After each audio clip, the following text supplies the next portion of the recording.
You can listen to The Professional Left on iTunes, Stitcher Radio, or at our website, proleftpod.com, where you can also contribute to this podcast. There's a PayPal button at our website, or you can mail us a letter and or contribution at P.O. Box 9133, Springfield, Illinois, 62791. This is the podcast for May 3rd, 2019. It's not safe for work. Recorded live from the Cornfield Resistance, where we would like to thank Senator Lindsey Graham for our new official podcast ringtone. Trump is a fucking idiot. It's The Professional Left with Driftglass and Blue Gal.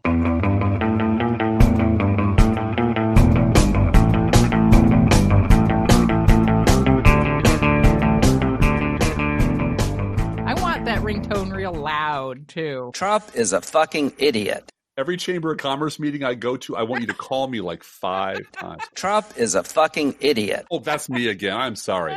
Trump is a fucking idiot. You know, Ron Swanson has that gunshot ringtone that just scares the crap out of everybody. Oh, I'm sorry. That's me. I want this one. Trump is a fucking idiot. Next time I go to the Citizens Club, around 8:40. Oh, yeah. 8:40 a.m. On a Friday. Yeah. When the Q&A starts. Trump is a fucking idiot. Just ring me up loud, okay? Trump is a fucking idiot. Sure. You just let me know what time, and I'll be there to call you on your cellular phone, as we My say. cellular phone. Trump is a fucking idiot. Because we got those here in Springfield now. Yeah. Pretty exciting. Yeah, pretty good. So today we're going to talk about a couple things. One in particular that I wanted people to sort of have a sense of optimism, which is very hard to do these days. Jesus Christ. I don't want to do optimism today. It's raining outside. Yeah. And it's not spring. It doesn't feel like spring because it's been raining all week. Yeah. One of the things that I'm in charge of sort of in the mornings at Crooks and Liars is to put up live streams of congressional hearings. Right. When they pop up. And we embed the YouTube, and we put a banner at the top of the page and so forth, and make sure that people are aware that they can watch these, live and see what's happening in Congress. You should tell people that every morning you whisper to me in that sweet tone of voice, "Darling, please smother me with a pillow now." So. Before I have to go to work and write about Diamond and Silk like I did this morning. And then I bring coffee, and it's okay. I was seriously in tears about, the first thing I have to do is talk about Diamond and Silk upset about fried chicken. Because Fox and Friends, whenever they want an opinion about racism, brings on noted web celebrities, personalities, I think they call them, personalities. Yeah. Uh-huh. Diamond and Silk, yeah. Would you like to share with the listeners what we had for dinner last night? Kentucky Fried Chicken. Yes, we had fried chicken last night. So we're racists. We might have chicken and waffles this weekend because you know what? Lord. They're goddamn good. That's why. Oh, seriously. Anyway, I mean, as you were saying, admit to eating that, but I know. But morning rituals are important, and we had. So I do this for Crooks and Liars. I do post these hearings, and of course this week there were a lot of hearings, and then there were hearings where people didn't show up, and where Barr didn't show up, but there was a hearing where he did. Mm-hmm. But in the middle of all of that, there was a hearing on climate change as it relates to lower income populations and climate change as it hurts public housing, climate change as it hurts, people in areas where they are built next to a plant. Their housing is built next to a plant. Public housing is built in polluted areas of the city. And then there was another hearing, the House Subcommittee on Voting Rights, which talked about, there's a subcommittee on civil rights and civil liberties. And AOC and Ayanna Pressley and Eleanor Holmes Norton all sit on that subcommittee. Yeah. The House Judiciary also had a markup of a bill on prescription drug prices. Yeah. And there was in addition to the climate change one, there was another hearing this week on the Equal Rights Amendment. And finally, the most important one this week, which was the very first congressional hearing on Medicare for All, was this week. So, wow, you know what? I didn't see any of those in the screaming headlines on my local newspaper. No, you didn't. No. These things are happening, and it's easy to say, well, Mitch McConnell's sitting on everything, and we're not going to get anything until Mitch McConnell's out Which of is true. office. I mean, it's fair enough. That is true. But that said, where we are now, and this is what the lesson that I learned from having a child with autism really is, remember how far we've come. We saw my son last weekend at college. We did. And he's a little down because he wants his whole life to happen to him in one day, which is very typical of a 20-year-old. Absolutely. He wants a girlfriend and a job and a career and a lot of money and a car and he wants it all now, right? Yeah. And Ben Sass for president. Yes, Ben Sass. He does not want Ben Sass for president. At any rate, he's impatient about his life starting, getting his life underway. And I had to remind him of, where he was when he was 3. And we were trying to get him to say more words than "I want Cheerios." And now he's in college. He's a sophomore in college. And he does have a driver's license. And he does have friends. And he is going to class. And he has a schedule. And he still wants more Cheerios, just so we're clear. He wants all kinds of food, yes. I want all the Cheerios, Mom. All the Cheerios. But it doesn't happen all at once. And we Democrats have waited a long time. I mean, this is bad. Yeah. What we're going through is really bad. And Donald Trump should not be president. He should never have been president. And there is a sense of injustice to the whole thing that we're dealing with. But we are making progress. There would be no Barr hearing. No. At all. At all. If Democrats hadn't swept the House. Right. None of this would be, and it's, as I said, it's a perfectly fair critique to say Mitch McConnell will sit on everything. And that's true. That's the next hurdle that needs to be cleared. That's absolutely fair. But I am put in mind of way back in the day when my ex worked in the hunger area. She was a part of the Illinois Hunger Coalition and food rights and a bunch of stuff like that. And Bill Clinton was elected, and it had been a couple of years, and she and her friends were furious with him because he'd only restored like 70% of what George H.W. Bush and Reagan had cut. And it was like, no, my team should be giving me 120% of what I want. Fuck that guy. Right. And part of me understood completely. Like, of course, you're on the side of the angels, and your guy is finally in the batter's box and has a clear shot at some things. And he's not delivering on what you want right now. And that's, you've got every reason to be pissed. Part of me said, you understand how politics works, right? Yeah. I mean, this is how it works. So you need those people to be indignant and demanding and insistent and holding our feet to the fire. We need our listeners to write us and tell us, you know what? That stupid thing you said about Pete Buttigieg, why don't you look into it and see what kind of guy this guy really is? You know, your funny jokes about Bernie Sanders. Are you against Bernie? I'm not against Bernie Sanders. And we've had pushback on Twitter about these things, and it's like, nope, I'm sorry. I'm not going to be pulled into that because but I do owe a bit of an apology for my rashness last week about felons voting, because I received more than one email this week, and they were long, paragraph after paragraph, reasonable arguments drawn, I'm sure, from personal experience and from the book, The New Jim Crow, which if you haven't read it, it's worth reading. The New Jim Crow is about how blacks are being prevented from voting through incarceration. That's what's happening. I lost it with Bernie Sanders and Kamala Harris last week because they jumped into this issue as if it's an election issue instead of a legislative issue. And I don't want anything to happen that's going to prevent us from defeating Donald Trump. I am so obsessed with that. Right. So I realized that I jumped a little too hard on that, though. And I don't want anyone to think that I don't believe in restoration of voting rights, for anyone who's been released from prison. We can debate when we have the power. We can debate whether people currently incarcerated based on their crime and so forth should have voting rights. But I wasn't trying to say, no one should ever have voting rights, regardless of whether they're incarcerated or, I wasn't jumping to any conclusions about that issue, except that it gave Meghan McCain an excuse to freak out that Democrats want terrorists to vote. Yeah, and this became, and I'm of two minds on this, as I am on most things.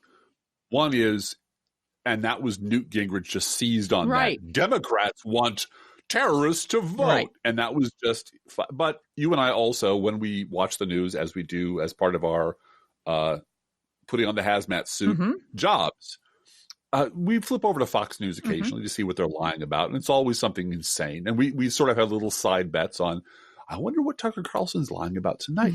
I wonder what lies Laura Ingram's. Laura Ingraham has, it's always Hillary. It's always Hillary or something, or Benghazi or something, or immigration. So it almost literally doesn't matter what Democrats do. They have on the right, they have a very efficient machine to take anything, and if nothing is currently available, they'll just make shit up and turn it into every email you're going to get from crazy Uncle Liberty for the next month in all caps. Yep.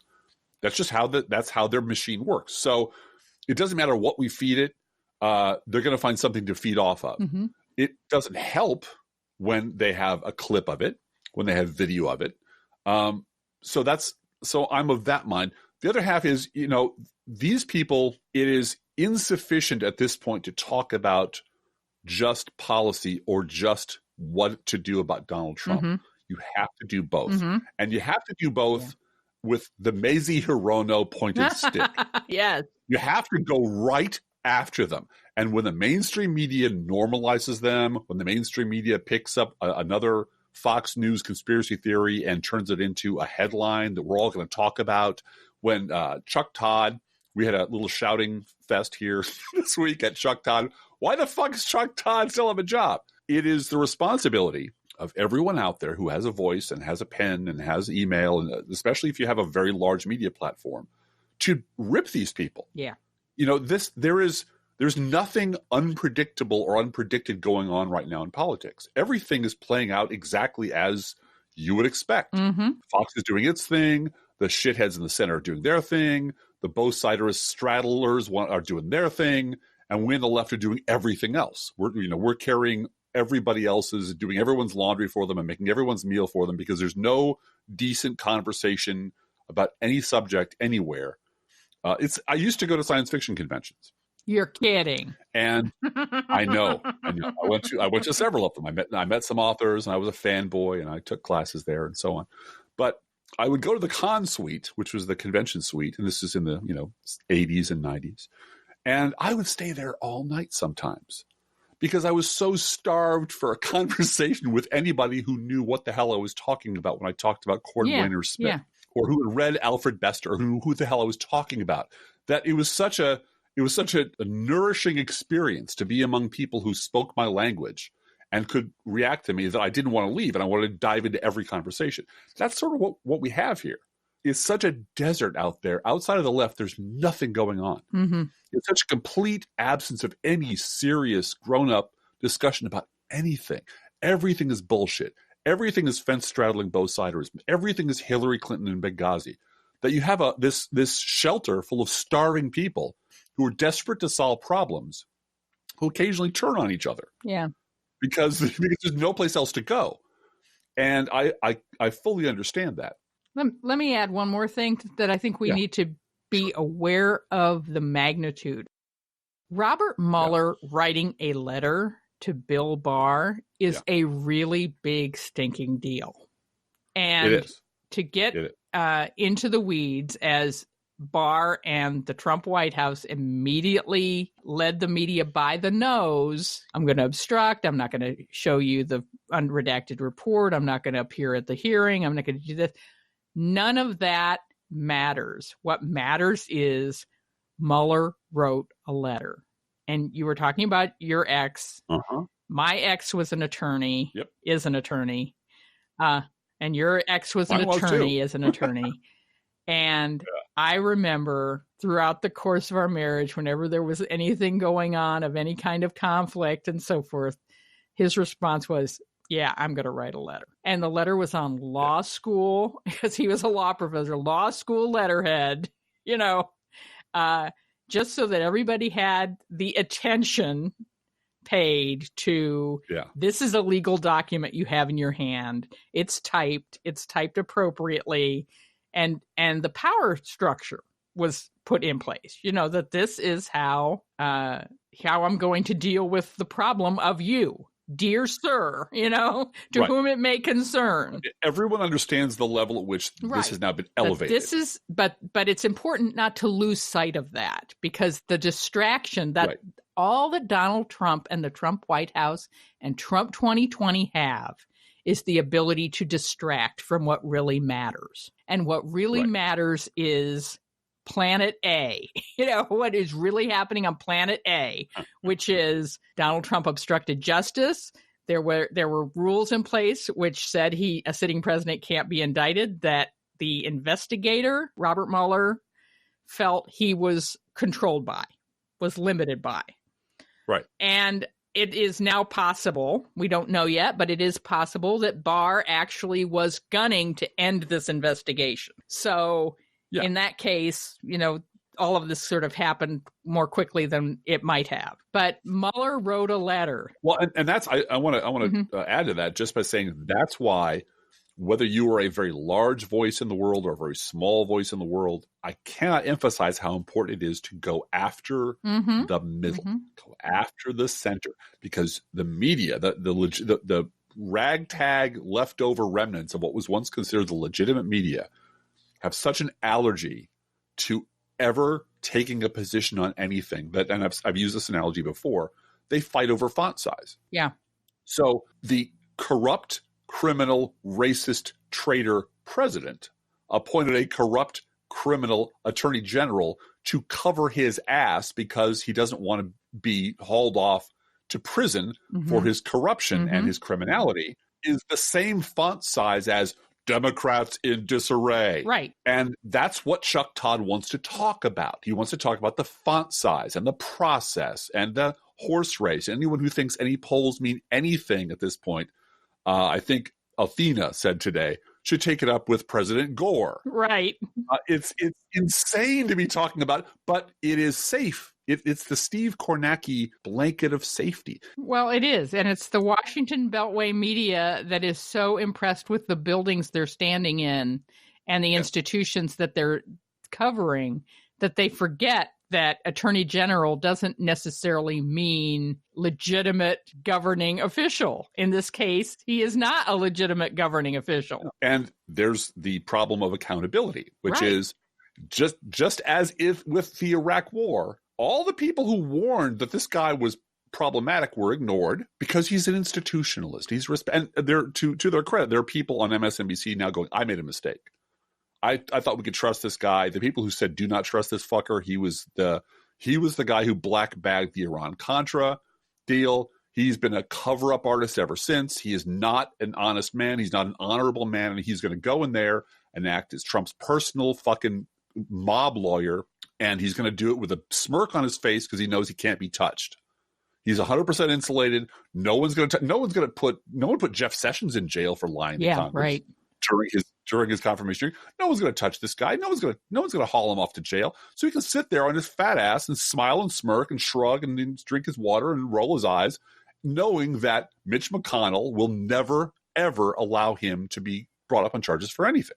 Now, that doesn't mean we shouldn't, but it means that we have to understand that that story is 1,000 times more important than anything about Democrats in disarray are.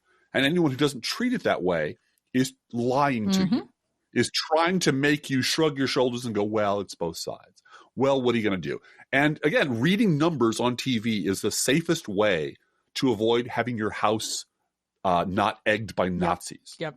So reading poll numbers as if they mean something and then comparing them to other poll numbers, which also mean nothing, is how they fill the time during the day, rather than talk about genuinely big, important, scary issues that would cause people on the right to want to come to their house and yell at them. And the poll that shows Beto O'Rourke as besting Donald Trump in a general head-to-head contest by 10 points. That's fantastic, and that's bad news for Trump. But they asked less than 500 people. That's the segment of the population that got asked the question. Yeah. So you've really got to look at those so-called poll numbers with a huge grain of salt. And just getting back to the Mueller letter to Barr, because writing that letter to his boss, basically, and saying, you have mischaracterized my work. That if the House Judiciary Committee can roll back for just a moment and look at that letter and realize that is the cause for having Mueller come before the committee, period. That letter alone, that 1.5-page letter, is the only legitimate excuse they need to call him before the committee. They don't need anything else. That is it, because that's oversight. And judiciary, this is the other thing we don't remember, is that the judiciary committees are the oversight for the attorney general.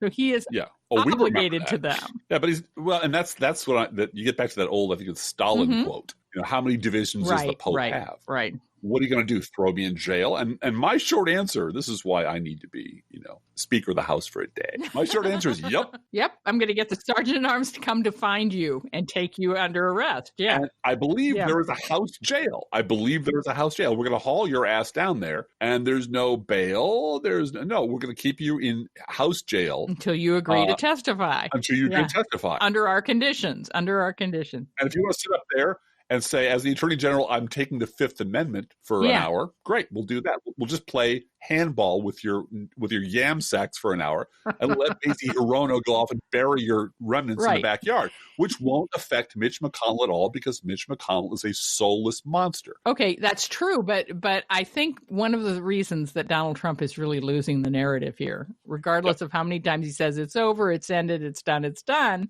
is that he's lost the cameras. And this is going back to hearing after hearing after hearing. Exactly. When it's on television, it's real. So when you've got Mueller being televised, when you're going to get some Deutsche Bank people on TV talking about Donald Trump's finances. We were only following orders. I'm fucked. My presidency's over, right? Yeah. Did you notice Nancy Pelosi's press conference on Thursday? I did. I noticed the part where she said Bill Barr committed a crime. Bill Barr committed a crime.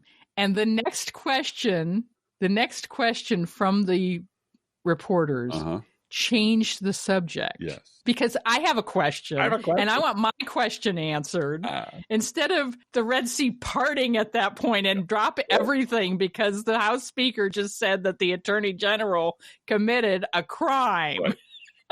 And it was an MSNBC reporter who dialed it back and said, you just said that the Attorney General committed a crime. Do you think he should go to jail? And she said, there's a process for this, and we're going to follow the process, Stuttering awfully hard. Well, there's a process. And I understand that she has to lead an entire House, entire House. She is the only elected Democratic official in Washington with the level of power that she has. Yeah, she's in the line of succession. She's third in line or fourth in line. So she has to do that. But she has effective mouthpieces who can go out and say whatever they want to say, and that's a very good thing. And I yield all of my time to Macy Hirono. Well, that's why going after the center, seriously, going after the center is terribly important, because hearing after hearing after hearing are great things to have, and they're revealing, and they're not just show trials. They'll actually get at facts, and people will find them interesting. I've certainly found them fascinating.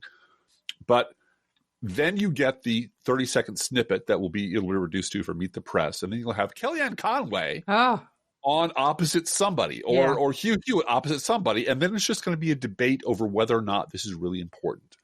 And Chuck Todd leaning back, jerking off in his chair, smirking because I can't believe they get paid to do this. Yeah. I mean, all I have to do is put red ants and black ants in a jar, make them fight, and the nice people at Comcast give me a big fat fucking check every week. Well, this connects us to the title that you put for this podcast about Stephen Moore. Stephen Moore and Mark Halperin. Yeah. Well, Stephen Moore was on Fox last night after withdrawing his name as as being under consideration for the Federal Reserve Bank appointment. And he has also been fired from CNN. Well, okay. That's a question I had, because CNN made an announcement about he will not be returning as a contributor. And he went on Fox last night to talk to Tucker about the fact that he won't be back at CNN. Well, then now here's my question. And I put a wager out there. I bet Jay Rosen, a shiny new Roosevelt dime, that the reason he's not going to go back to CNN is he's already got a job offer from Fox. Well, I'm not sure about that, because he was complaining quite bitterly about CNN on Tucker. Yes. Well, yeah. And saying, if they don't think that I'm a legitimate person to have on, why did they have me on so many times? And that is a wonderful thing for someone to put on Fox News to use as a bludgeon. Because you know what? Right. He's absolutely right. He's right. And I said, Driftglass has been asking that question for a long time. And it's because you're the red ant. It's because, and other people have pointed that out. Actually, Jay Rosen pointed that out on the White House Correspondents' Dinner Alternative that Sam B did. He had a whole segment on that fake dinner about false equivalence and talking about when you have on Paul Krugman as Nobel Prize winner economist, Pulitzer Prize winner economist, and Stephen Moore, Wall Street Journal hack. Infamous local crackpot, Stephen Moore. Infamous local Wall Street Journal right-wing crackpot, Stephen Moore. On the other side, the human being watching that tends to make those two people equivalent. The both sides argument is the most seductive one for a lazy, dilettante, or political coward who doesn't want to take a position. So all they have to do is glance at the TV and have their bias confirmed that no one really knows what the answer is. There's one guy on one side with a beard. There's one guy on others. They both are white. They both have white hair. They're both saying different things. Who knows? The whole system is corrupt. And they can go back to pretending that it doesn't really matter and that nothing really counts. And that come election day, what does it really matter if I vote for Donald Trump? What does it matter? Who cares? And that's the point. The point is to give aid and comfort to the cowards and the weaklings and the straddlers and the assholes and the dilettantes and the cynics who want to sound smart at the office by tossing up, well, the whole system's corrupt, Everyone's corrupt. It's all bad. It's all rotten, don't you know? Because that's the way, stupid people sound smart. And there's an entire television network. Actually, there's 2.5 television networks devoted to giving that person ammunition for that stupid argument. Yep. And that's why let me repeat for the umpteenth time on this podcast just today, it's really important that when you get a chance to put a sharp Mazie Hirono stick up Chuck Todd's ass and make him dance, you do it.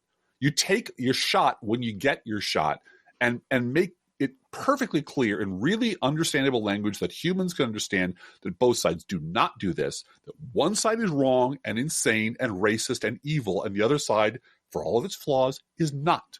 And there is no equivalence between the two. So, Driftglass, what is the rule of douchebags? Well, the rule of douchebags, I was having a little chat with Allison Hanschel, Athena, on the Twitter. And Athena is a longtime Chicago blogger. And we've met her at a couple of meetups. We know in real life she's amazing. She's awesome. She's out to destroy journalism. She's an actual real live, shoe leather journalist, and smart and funny and wonderful. And she's terrific. You should follow her on Twitter if you don't already. But she was talking about Mark Halperin, and why is it that she will never understand why anyone thinks these shitty media men are so irreplaceable? Why? Let me backfill the story.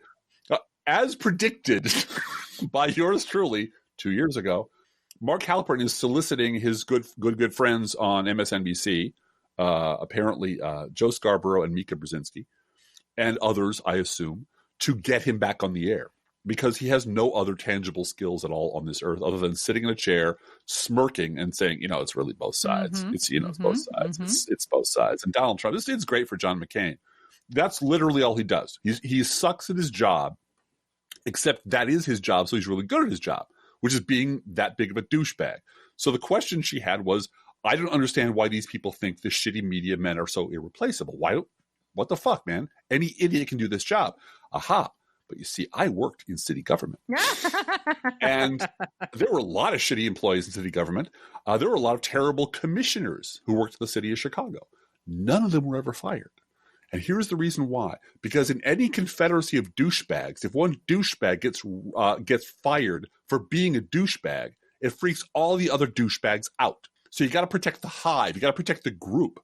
And that's the point. Oh, everyone running major media is a douchebag. Well, and the other person he's getting to rehab his career, Driftglass, is Michael Smerconish, proving your point. And I like to carry the rule of douchebags one step further. Mm-hmm. Because the idea of, don't worry, douchebags, I will make sure that you never, ever have to pay any price for any of the douchebag shit you say or do. That was Donald Trump's implicit campaign promise to the tens of millions of Republican douchebags who voted for him and love him dearly. The whole thing was, don't worry, you'll never be fired. You'll never get sacked. You'll never be held accountable for anything. You can do whatever the fuck you want, and I'll make sure that nobody ever holds you accountable for it. That's the great attraction to all douchebags everywhere. You mean I get to be a douchebag? I get to rise in the organization. I get respect. I get money. You won't have to pay a price for your racism against Barack Obama. No. You won't have to pay a price for taking union employment. Right. And still voting against unions time and time again. We're never going to close a plant. You're not going to take any responsibility at all for climate change, ever. We're going to let all of you dress up as colonials in tricorn hats and pretend that you're all a member of a thing called the Tea Party and that you never voted for any of this shit. And we're going to let you get away with it. And that's the promise. That is why these people stay with the Republican Party. Because once they step off, I will write this up later today. We're doing this on Friday, by the way. Joe Scarborough yesterday tore off his mask and suddenly discovered he's been a liberal blogger all along. He basically ripped off your posts constantly, like in a big long stream of consciousness rant. He did rip a page out of your blog, totally. Oh, absolutely. And in a fight with Mark Levin, who he named by name, and said, as soon as Trump is out of office, you will be ragging on him and saying you never knew him and you never liked him and you didn't like the tweeting and you don't like his policies and he didn't have policies and he was a total failure, just like you did with George W. Bush, which was remarkable that he did that. But he also, blue gal, except he talked to Mika. Yeah. I'd like to take a point of personal privilege here. Yeah. I was against George Bush back in 2003. I thought I was against the wall. I was against his crazy big spending, which is bullshit. There's video of him out there applauding George Bush. But Joe Scarborough knows there is no one in his peer group, not in his peer who's group, going to call him at all. And no one else has a microphone or a camera, so it doesn't really fucking matter. Right. It's going to be a bunch of liberal bloggers that he calls Cheeto dust. Right. And he did during the war too. Right. Look at all these Cheeto dust ridden pajama wearing bloggers, right? But apparently in 2003 and 4, which is a lie, I found a lovely video. It's very, very hard to find, of him interviewing Gene Simmons from KISS, talking about what an awesome guy George Bush was and how well the war was going and how we're obliged to support him because it's amazing. So he's just a fucking liar. Except, here's the creepy thing. He looks exactly like Ben Dominic. Of course he does. Because it's douchebag. No, it's douchebag. You're right. It is douchebag. Well, that slab-faced, nice hair, Republican, talking point spouting asshole. Now he's the wise old man at MSNBC. So now suddenly I was against the war and Bush and I was against the spending and my party crucified me for doing this. I took such brave and noble positions and they kicked me out of the party, but I was noble and awesome and brave. And it's like, no, you didn't. You're a fucking liar. That's everything you just said is bullshit. And then he riffs on, but you know what? All these assholes who were pro-Bush during the Bush years all pretended they'd never heard of George Bush the minute he was out of power. And goddamn well they'll do it again. Like, where have I heard this argument before? Oh, yeah, I've heard it from me every day on my blog for the past 14 years. And no one's going to fire Joe Scarborough because he's king of the douchebags. And Driftglass, I forgive you for overlooking this part of the Mark Halperin story, although I don't think you have overlooked it, but we haven't gotten to it yet. The Me Too movement and what Mark Halperin actually did, I'm not going to get into too much of it because I don't want to trigger anybody because it triggers me. What Mark Halperin did to lose his career was at work, involved body parts, touching each other, and was assault. Yep. And the unknown factor in how things unfold here is how traumatized women are at this point in time in history. Traumatized by Donald Trump's election, traumatized, and I include myself in this. And when you're traumatized like that, you get radicalized as well. You look at the suffragettes who were force-fed and put in jail and beaten and so forth, and they came out saying, oh, you're going to try to stop me from marching? You're going to try to stop me from standing outside the White House?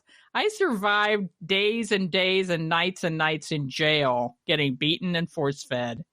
Alice Paul came out, and Woodrow Wilson in the White House was no match for her after that. She went out west and started registering Republicans in the West where women could vote. And that's what got Woodrow Wilson to go along with the 19th Amendment was, oh, I'm going to start losing elections out west if I don't do this. You know, I got your attention now, motherfucker. Oh, yeah. Really, Yeah. you racist motherfucker. But look, once women become that fearless, where they will go on Twitter and say, here is exactly what Mark Halperin did in detail. And no, he does not get to come back on television. No, he does not get to come. Mika. Never. And Mika's been doing a lot of this rehab for him without permission from MSNBC bosses. Because he's her friend and best Scarborough friend is an and so MSNBC forth. Yes. And shouldn't we give him a chance? And the people upstairs are hearing from Twitter and from advertisers, no. Because women buy shit. And they do not want someone who far beyond a honey or a, you know, some of this stuff that goes on in the workplace that is horrible, does not begin to approach what Mark Halperin did. The media in this election cycle is failing and has failed on race. Oh, yeah. They are making Joe Biden and Pete Buttigieg the heirs to Barack Obama and ignoring Kamala Harris's Instagram. Yeah. You look at Kamala Harris's Instagram for 5 seconds.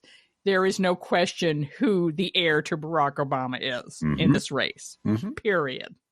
They are saying, you know, Bernie Sanders and Beto O'Rourke and Elizabeth Warren is 1 point behind Donald Trump in the polls as far as one-on-one contests is concerned. Those meaningless polls. In a meaningless poll where they asked 500 people. And Warren is exactly, as someone said on Twitter, she's the smarter Bernie Sanders. I thought that was not very fair, but it's funny. It is funny. Yeah. It's not fair, but it's funny. Ignore women at your peril in this race. The media is failing on misogyny. And that's my point. Well, they've already failed on race and they're failing on misogyny, and we've got to fix that. Well, let me act for a moment as Mark Halperin's agent. No. As a no, see, what we're going to have here is a brief douchebag meeting. Please explain to me, as if I were a child, why Bill Kristol gets infinite fucking mulligans and his family get infinite fucking mulligans, despite being wrong forever. But my client made one little or two little or maybe 15 little mistakes. Not little, and is banished not mistakes. For life. Of course not. But I'm his douchebag agent. If Bill Kristol did what Mark Halperin did, he'd be gone. He'd be out. But that's the point. Yep. The point is, it is a system of douchebags. And the power that I, as Mark Halperin's agent, have is I can nuke the whole thing. I can just go right over to CNN and say, you wouldn't believe what the fuck Bill Kristol gets away with over there. Right. Were you aware? The whole idea behind the system is it has to be self-protecting. It means that nobody ever this is why nobody calls out Joe Scarborough. And nobody ever wonders why the fuck Mika Brzezinski is protecting a sexual predator when that seems to be the opposite of her pet issue. Yeah. Why the hell is Hugh Hewitt still showing up on the air? Why does Chuck Todd still have a job? And there's a very, very, very long list of people who have absolutely no business on camera based on their own records. And that's why it's really important to everyone involved never to talk about people's records. But the one exception is the Me Too movement, looping it right back to what you were saying.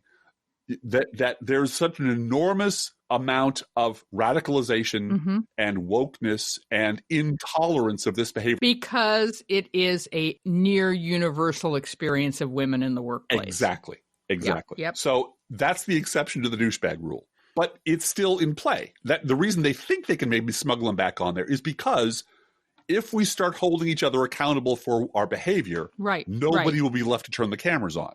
So, well, it'll be interesting to see whether that radicalization on the part of women winds up going viral in terms of war pimps, in terms of climate change, in terms of other issues where we are not going to tolerate this kind of both-siderist nonsense about things that are killing people, things that are hurting the planet, things that are hurting our future. If we have a little more success, I think that's what it's going to take, is having successful elections as a result of this activism, as a result of this radicalization. Then we get to the point of, oh, now we know what power feels like. We know we can make change. We know we can improve the lives of our children. You start doing those kind of things, then it's like, oh, I'm not going to tolerate Hugh Hewitt anymore because his crimes against reason, I don't tolerate that. Well, and winning is addictive. Yeah. And it's cumulative. And getting back to your whole theme of optimism, 2018 was a massive victory for the good guys. And I mean, yes, by the good humans, the good men and women, the angels. And it is easy. And I looked at you today and I just smiled and pointed at you and said, this is, you're absolutely right. God damn it. It's so important for me to have in my life someone who reminds me that victory is still available to us if we choose to work for it. But we have to be very clear that we are currently fighting uphill. Right. We're in the trenches. There's no doubt about that. And trenches isn't a fun place to be. Yeah. I did love what Hillary Clinton said to Rachel Maddow this week, which is, she's living rent free in Donald Trump's brain. Is not a pleasant place to be. And she also called out Lindsey Graham by name, that it's a disgrace that he would pretend that her emails and FISA warrants are the real criminal here, because he knows better. They all know better. All know better. They all know better. And they all know if they're ever held accountable for any of this. This really is like the end of World War II, when burn the files. If anybody ever finds out what the shit we did here, we're all going to go up against the wall. So we need to hang on to power at all costs. Because if anybody starts digging into Lindsey Graham's personal business, starts going after his tech, start investigating him, once he's out of power, seriously, he won't be able to live in this country anymore. So it's vitally important to this confederacy of criminals that they hang on to power, and they all know it. Well, and I want to see the House Republicans text between them and anyone at Fox News. Yeah, well. You talk about collusion. Yeah. You're going to have a constant stream of collusion. Sean Hannity being a client of Michael Cohen. Yeah, of course he was. That a client in all kinds of ways. We do want to talk for a minute about the Methodist Church and LGBT issues. It's a really good segue because we don't want to evangelize. Yeah. We're talking about the institution of the church and why it has such a hard time reforming itself, and the power of people who are sufficiently radicalized to change things, to force an institution to change. Yeah. So there's a really good lesson there, even if you're one of our many, many atheist friends who listen to this podcast. And you said that to me last night. We were talking about what we were going to talk about, and did we want to talk about a meeting that we had at our local church this week about the fact that the international oversight group of people that govern the Methodist Church seem to be losing votes over and over again in that institution. You can be at a gay marriage, but you can't conduct a gay marriage.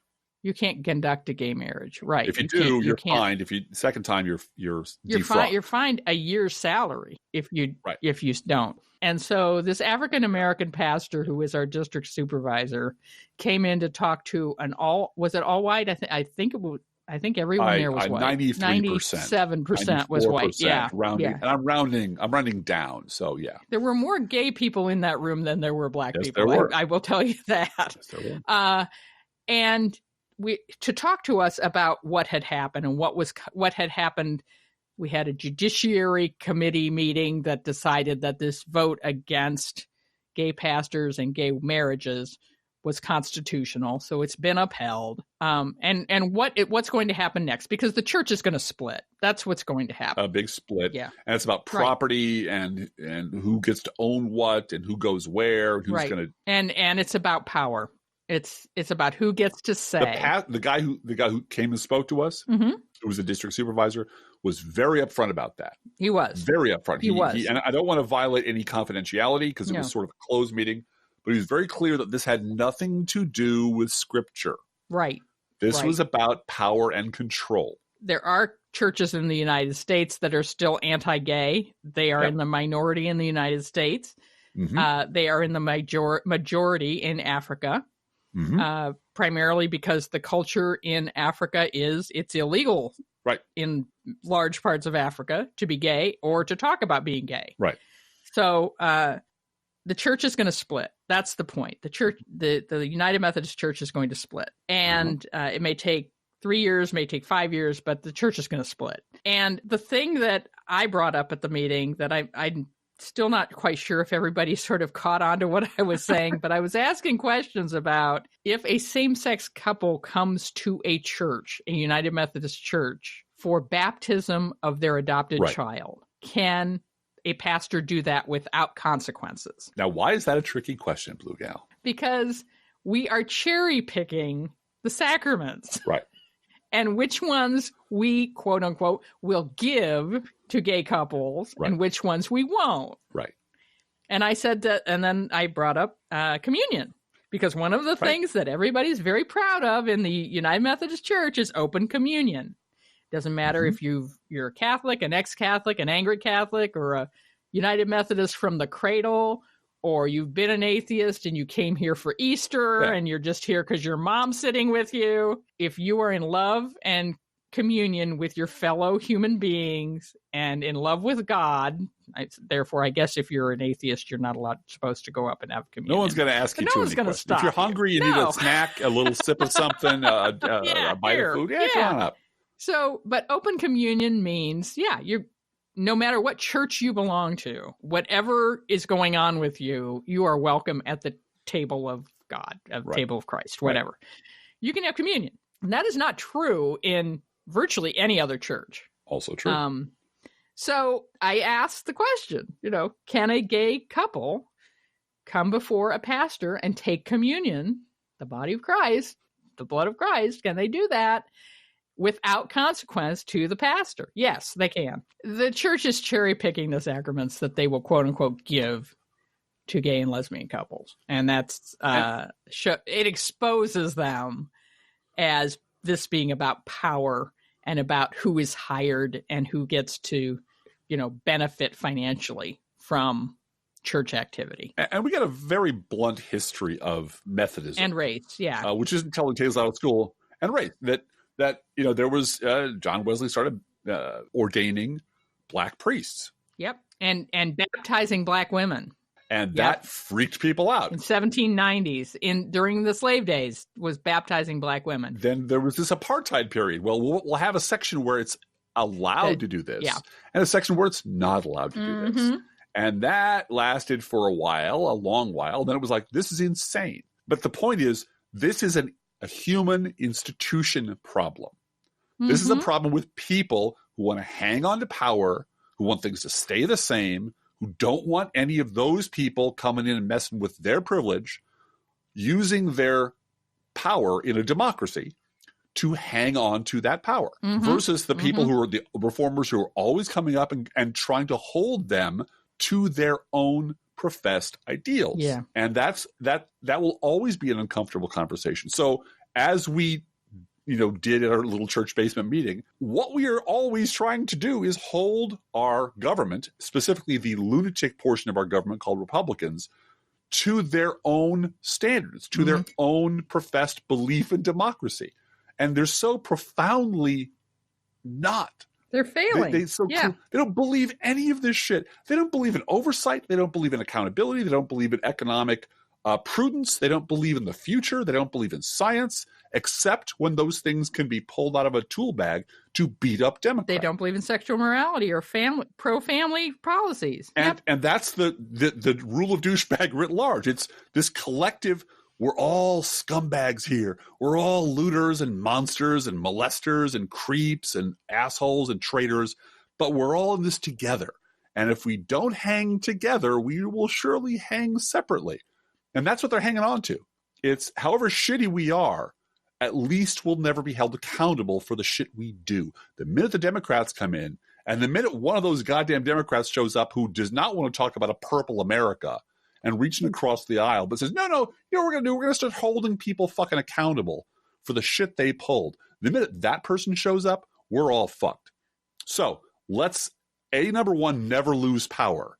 And B, if it looks like we're losing power, let's send some guys over across the aisle to back the most centrist-y, let's all forgive each other, let's all move along candidate we can lay our hands on.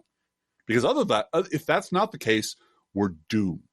And that's the game we're in now. The great game, the great game is on. So let's take our blessings where we can find them, shall we? Trump is a fucking idiot. I do want to mention that this was the week that Donald Trump broke the 10,000 lie barrier. For years, scientists said this was not possible. But by God, we at the professional left, we never lost faith. We knew he had it in him. We knew he had it in him. And we didn't talk at all about the National Day of Prayer yesterday, in which he said to Mike Pence, trusting in God, and we can run and not be weary. And hey, Mike, we deserve it. And he also said people are talking about God more and more because of him. They are. It's because of me that people are using the word God That's more. True. Because of That's me. That's true. Oh, God. You're welcome, God. God. Is this ever going to stop? Oh, God. When is this guy going to be smited? Oh, God. Can't you wipe them all out in one blow? You did it with Sodom and Gomorrah. Why can't you do it with Mar-a-Lago? Each week we post to our Facebook page and website an internet kitty sent in by you, the listeners. This week's internet kitty is Wally. Wally is clearly an all-black cousin of our own Barack Hussein, the Kenyan usurper, and Olive, the parkour kitty. He looks just like them, and she does, and she's very beautiful. She is also a cat of adventure. She was discovered when she got trapped inside a wall after falling through a vent on the roof. So she's been through a lot of drama, but her human says we've had her for 4 years now, and she is a joy, except when she's trying to screw with the dogs, because she can. And, of course, Wally prefers our fake sponsor, Freshly Poured Cat Food.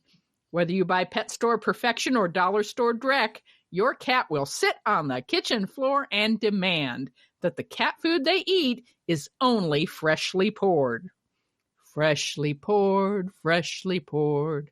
Oh, my Lord, it's freshly poured. And you can visit Wally at our Facebook page or website. Please do. You can send your internet kitty or other pet to us at our email address, proleftpodcast@gmail.com, where you can also write to both of us. Feel free to write us. We love hearing from you. Be aware that if you write us at any of our addresses, we reserve the right to read your email or U.S. Postal Service. Go Postal Unions! Letter on the air unless you say otherwise. And go firefighter unions too, by the way. Yeah. Donald Trump said that he called firefighter unions dues grubbing or dues grabbing, and that he doesn't get paid for anything on the Twitter. He works for free, Donald Trump does. He only takes tips from foreign countries that buy his hotel room. He takes condo sales from foreign governments. Mm-hmm. Don't forget our gourmet coffee guideline. If you can afford to buy an espresso-based beverage for yourself, buy one for us. This is not charity. This is our job. If you had a paycheck this week, because it was the first of the month, be aware that we didn't have a paycheck this week. We only get a paycheck when you support this show. And I have a message from Middle Child. We are halfway through our fundraiser to repair little Bertha, to reimburse us for the repair of little Bertha, her car, the car that she drives around. And she is so grateful for the miracle of you guys donating to that GoFundMe. Thank you very, very much. And she has prom this weekend, and she kept it extremely frugal because she wants to help pay for the car repair. So she bought used shoes. She went to a thrift store for her shoes for prom to make, which is just remarkable. She's a remarkable kid. Very, I mean, we're at the store, and I'm like, and she's like, do you need all four of those carrots? Like, yeah. she's into minimalism, is what she's into, really. Which is great. I mean, I respect that. And it will serve her well. That kind of attitude will serve her well in your life. But you know what? I'm going to splurge and buy all four carrots. All four of them. Okay, don't waste them, though. Don't waste them. Make sure you roast every single one of them. That's right.